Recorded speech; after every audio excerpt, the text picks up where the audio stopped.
இந்திய ரூபாயின் வீழ்ச்சி உண்மையிலே இது மாஸ்டர் ஸ்ட்ரோக்கா? சாமானிய மக்களின் பாதிப்பு, இம்பேக்ட் ஃபோக்கஸ். இந்தியா ஒரு நெட் இம்போர்ட்டிங் நாடு. நமக்கு தேவையான 88% கச்சா எண்ணெயும் 50% இயற்கை எரிவாயும் வெளிநாடுகளில் இருந்து தான் நம்ம வாங்குகிறோம். ரூபாய் மதிப்பு குறைந்தால் பெட்ரோல் டீசல் விலையும் உயரும். இது நேரடியாக உங்கள் சமையலறை வரை பாதிப்பு ஏற்படுத்தும்.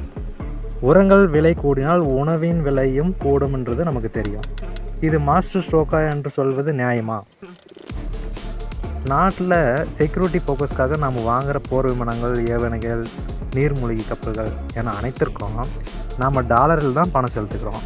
கடந்த சில ஆண்டுகளாக மட்டும் $20 பில்லியன் அதிகமாக பாதுகாப்பு துறைக்கு செலவிட்டுள்ளோம். ரூபாய் பலவீனமடைந்தால் நாட்டின் பாதுகாப்பு செலவும் பல மடங்கு அதிகரிக்கும். ஒரு நாடு இறக்குமதியை நம்பியிருக்கும்போது ரூபாய் வீழ்ச்சி எப்படி கொண்டாட முடியும்? சர்தார் பட்டேல் அவர்கள் சிவில் சர்வீஸை இந்தியாவின் எஃகு கட்டமைப்பு என்று சொல்கிறோம். ஆனால் இன்று ஓய்வுக்கு பின் கிடைக்கும் சலுகைக்காக சிலர் உண்மையை மறைக்கிறார்கள். நல்ல மனிதர்கள் மௌனமாக இருப்பதால் நாடு விழுந்துவிடக்கூடாது. சரியான காரணங்களுக்காக மீடியா அல்லது அரசியல் இணையங்கள் என்ற மாற்றத்தை நாம் எதிர்பார்க்கிறோம் அல்லது உருவாக்குகிறோம் என்று நாம் ஒவ்வொருவரும் நமக்கு உண்டான பணியை செய்த வேண்டும்.